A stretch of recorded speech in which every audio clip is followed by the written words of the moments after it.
Alright, we are back with a new video, and today we are once again updating the Survivor 43 power rankings following episode 3, and honestly, this was a pretty boring episode. I felt like the boot was pretty obvious, and there wasn't much interesting gameplay going on, but I feel like after 3 episodes, we are starting to get a better sense of where these players are going in terms of their storylines and future game trajectories, so I feel like through that, this ranking will be a bit more interesting. But there are 16 players to talk about, and let's not waste any more time, let's get right into the video. So starting off at number 16, we have the boot from this week, and here we have Nneka. And on the face of it, Nneka's boot was pretty strange, as she was at least in the majority alliance during that first round, and it did seem like Cody and Jesse were pretty willing to stick with her. But as the episode went on, it became increasingly obvious that she was being set up for a downfall here, particularly with her random personal content coming early on in the episode, her talking about her mission that she's working towards and how she would donate the money towards that, which made it pretty obvious to me that she was probably being set up for a takedown here.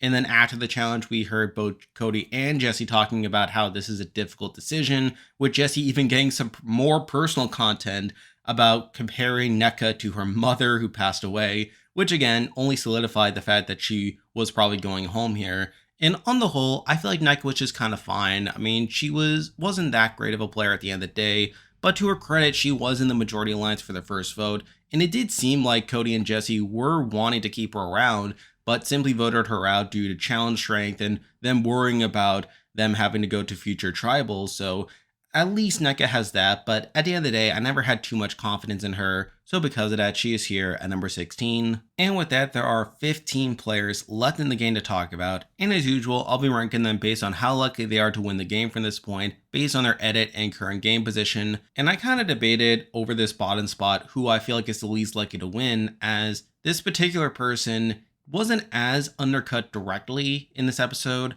but I still feel like they're being set up for a downfall here. But at number 15, I do have Janine here.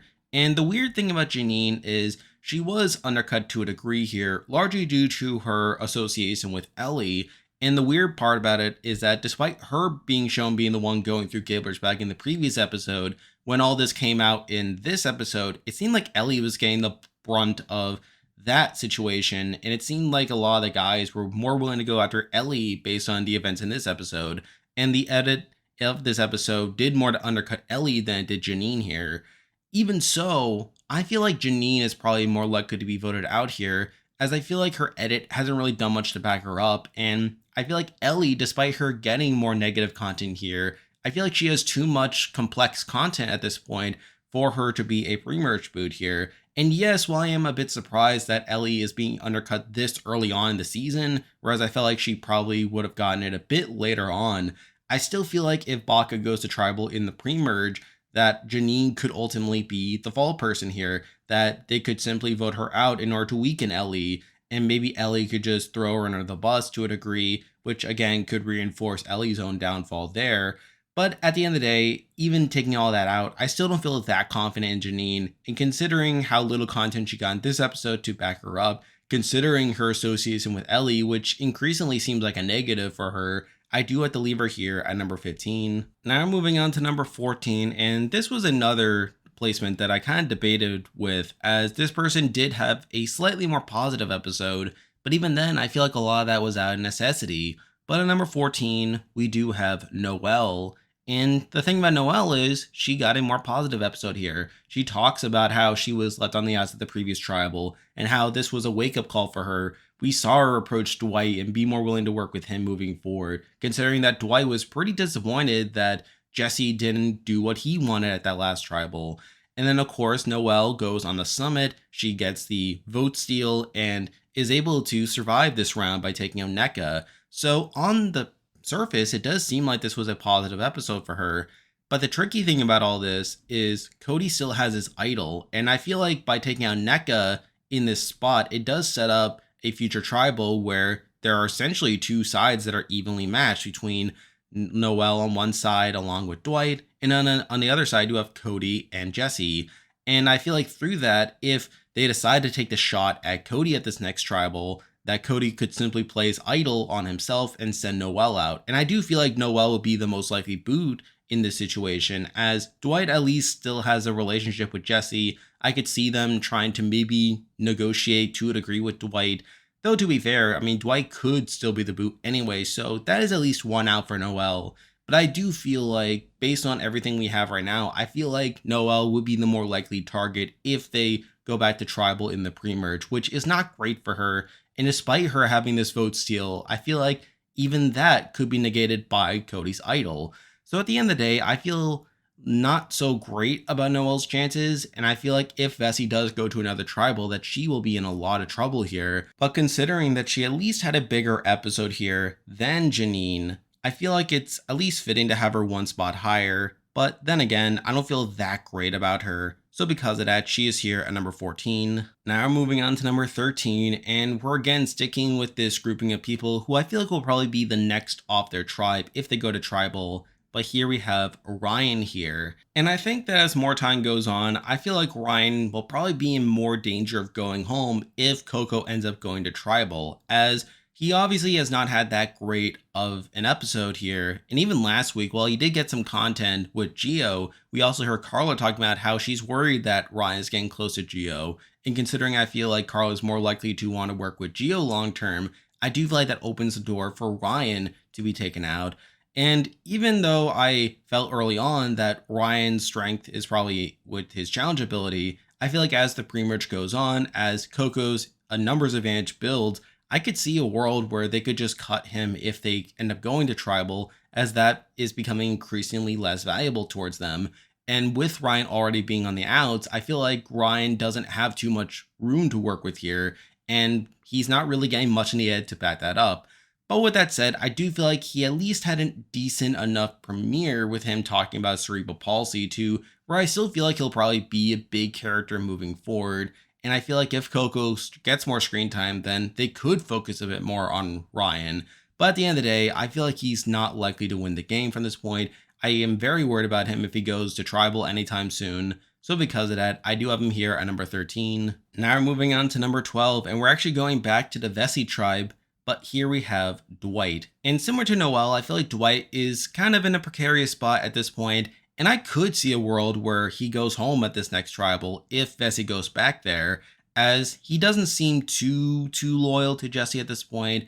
And while I feel like he's more likely to be swayed towards the Jesse side than Noelle is, I still feel like he is someone who is probably going to be on the outs at this next tribal. And I could also see a world where they see Dwight as a bigger threat in the post-merge, someone who is more likely to flip and in turn be less of an asset towards the Cody and Jesse side of things, to where maybe they do vote out Dwight. So I feel like that alone bumps Dwight down quite a bit here.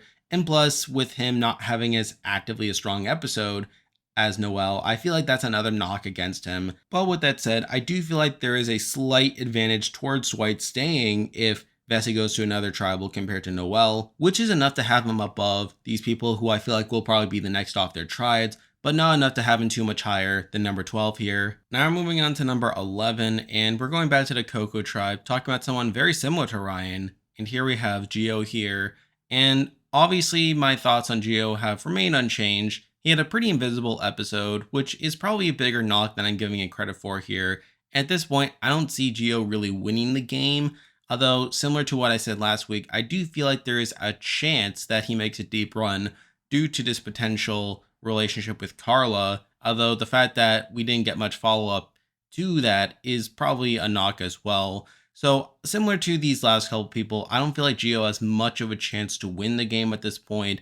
But again, I think there's a slight chance he stays over Ryan if Coco goes to tribal soon. So because of that, he is at least here at number 11. Now moving on to number 10, and we have someone who has dropped quite a bit in the ratings here, as this person has continually slid in each of my power rankings so far, and now they're here. But here we have Ellie, and this was a pretty bad episode for Ellie, as it completely dunks on her with all the guys picking up on her overplaying, her thinking that she can somehow trick Gabler into thinking that his idol has expired, even though he is shown to say that he knows that it's not expired, is very bad and really is a play that is really open to backfiring. And we do see it backfire with the guys essentially turning against both Ellie and Janine at this point.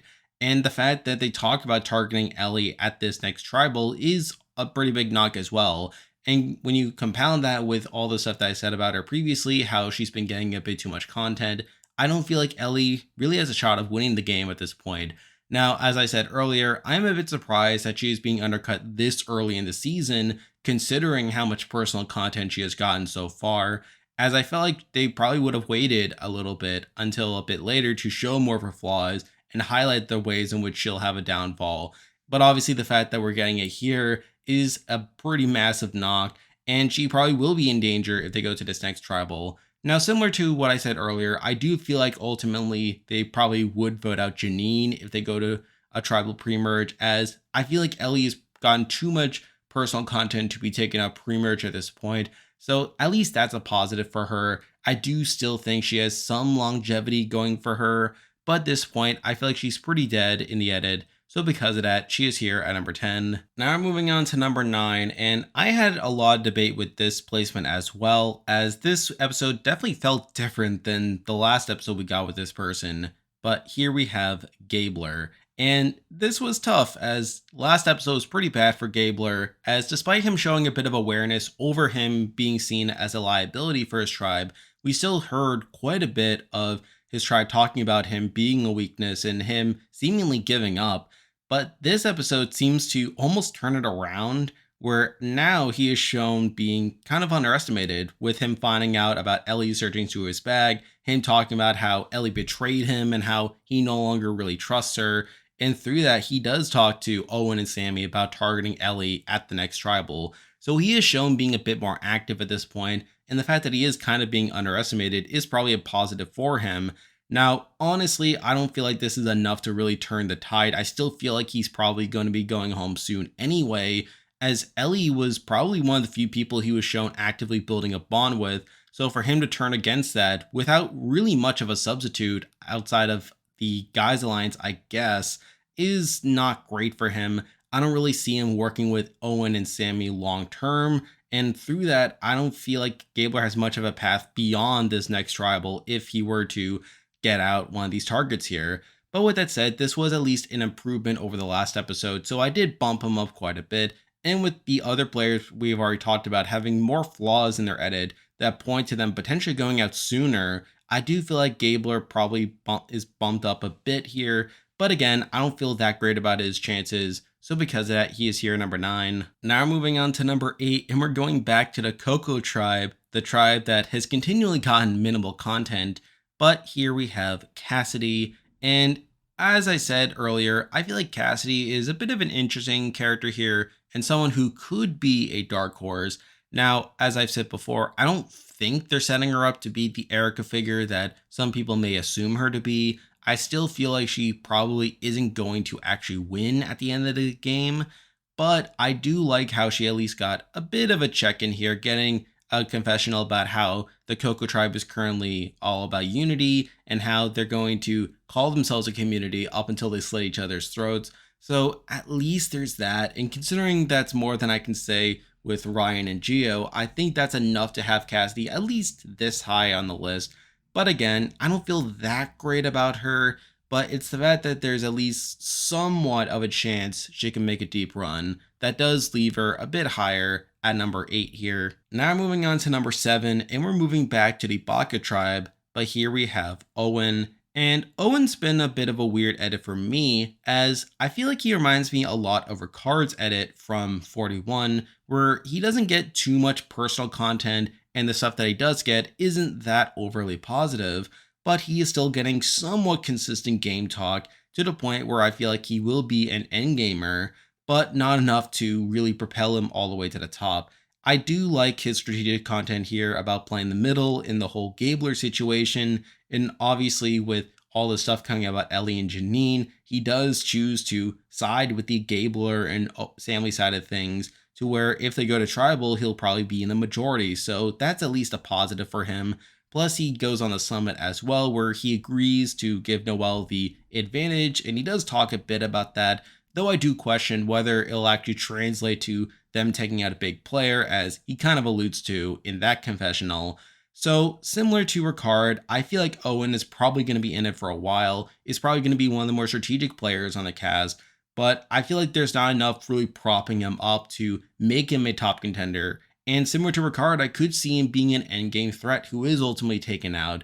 So, because of that, I can't have him at the very top, but I feel like he's gotten enough content up to this point to where he'll at least be a prominent player moving forward. So because of that, he is here at number 7. Now moving on to number 6, and believe it or not, we actually had the same top 6 as last week, and while the order has changed quite a bit, this number 6 spot has remained the same, but here we have Cody. And I feel like this was a good episode for Cody. Now, it's not great that he ends up voting out Nneka here in a spot to where if they go to another tribal, that Noelle and Dwight will probably go after him. Though he does have an idol, so at least he'll be able to save himself. Though I at least understand his argument of need to keep around challenge strength and Nneka continually underperforming in challenges. And he does get to talk about that in the episode, talking about how this is a tough decision. We hear him talking with Jesse how it may have been a mistake to align with Nneka considering how many tribals they end up going to. So at least he does get to explain the vote to a degree. Though at the end of the day, I don't love his current game position if Vesey were to go to another tribal. But considering I don't have too much aside from that to knock him down, I did decide to leave him here at number 6. Now I'm moving on to number 5, and I can see some people thinking this person is a bit too high given how little content they've gotten over the first couple of episodes.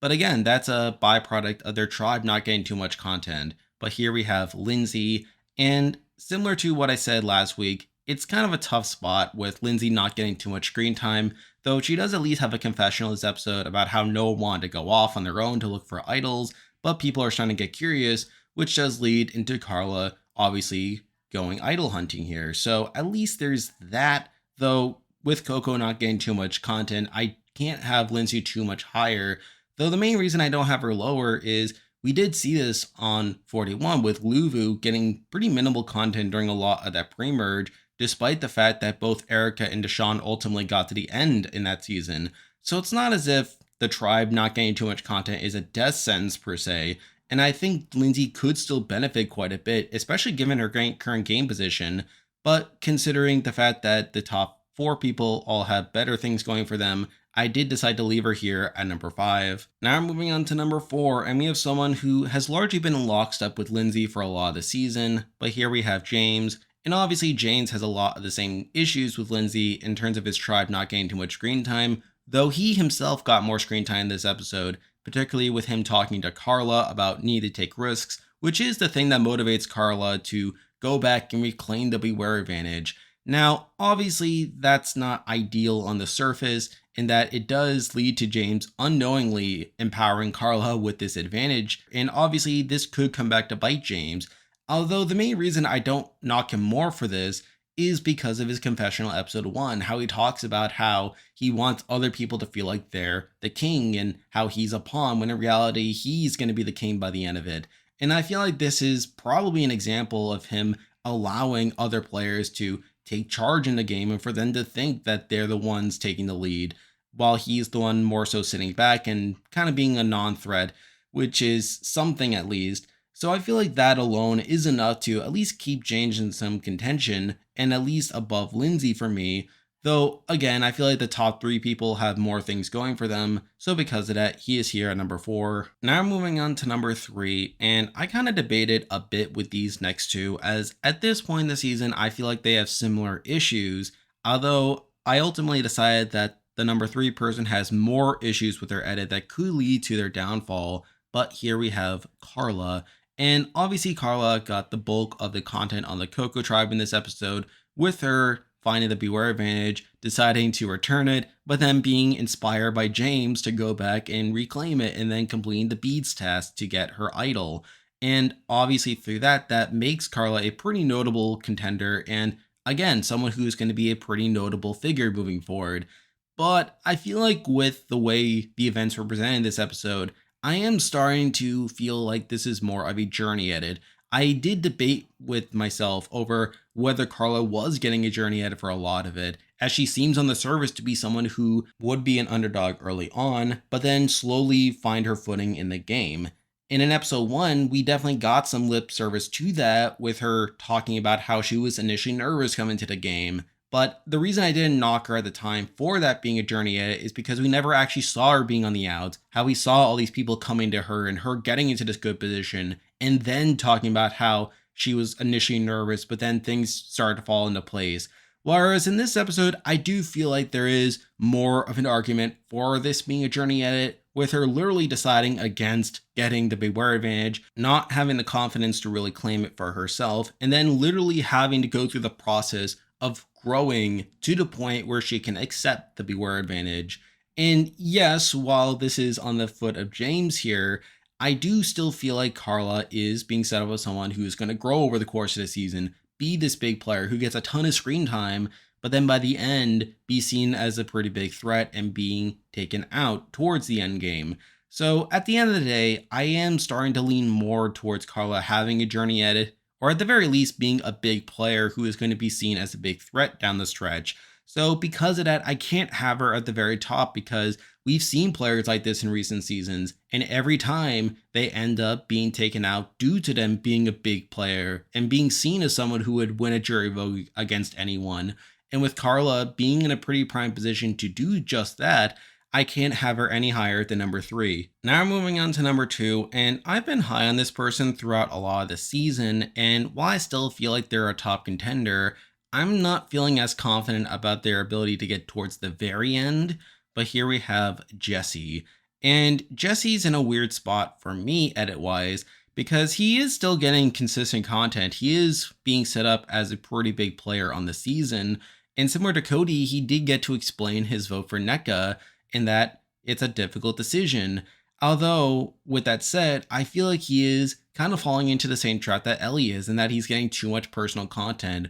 I mean, yes, it's one thing for him to explain that, like voting out Nneka is a tough decision and is comparing her to his mother. But for us to get a literal intro package about Jesse's mother and making it this big moment just seemed a bit overkill for me. And at this point, I am kind of getting worried about Jesse getting too much content. I do worry that he'll eventually be taken out as well, to where I can't have him at the very top, despite him being very, very high on this week's power ranking.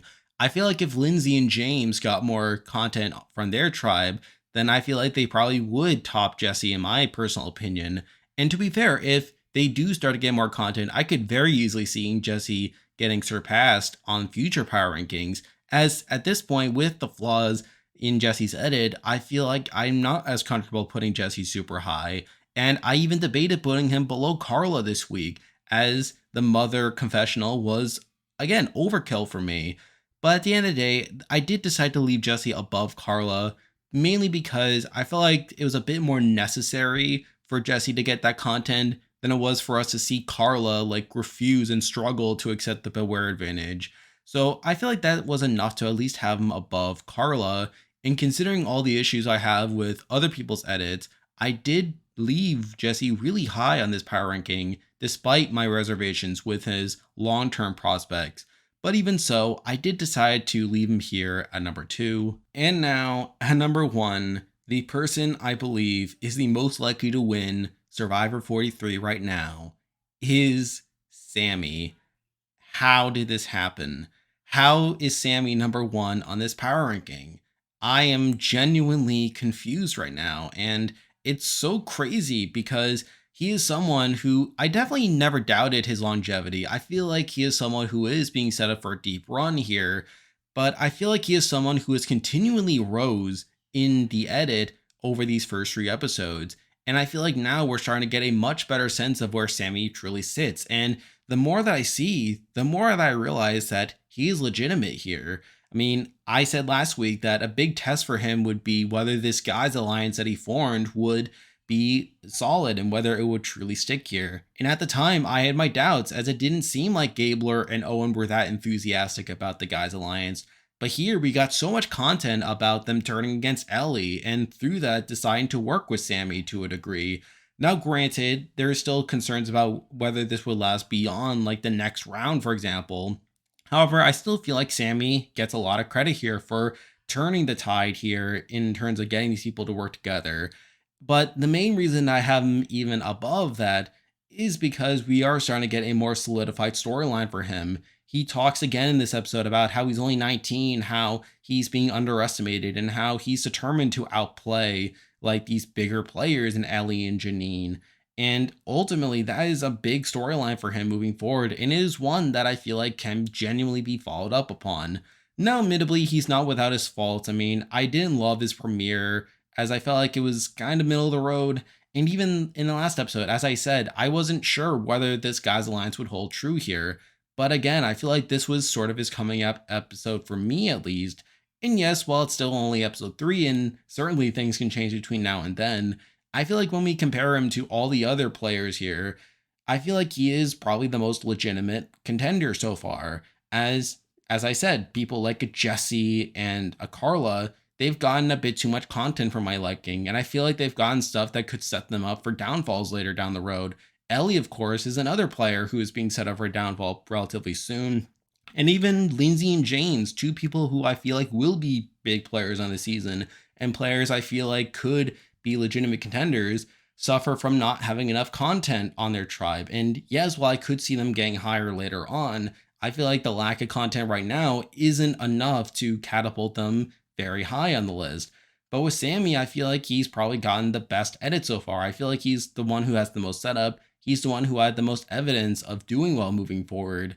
Now, again, despite him having some concerns down the road, I feel like with everything that we know right now, I feel like I kind of had to put him at number 1. And I feel like he's the one who has the most evidence to support him not only making a deep run, but also him getting towards the end in his position to potentially win. So I feel like those are all things going for Sammy right now. And yes, while I could crumble later on, I feel like with everything that we know right now, I had to put Sammy here at number 1. And there we go. That will do it for this week's video. If you like this content, be sure to like and subscribe. It really helps out with the channel. Now I'll be back again next week to update the power rankings again, so stay tuned for that.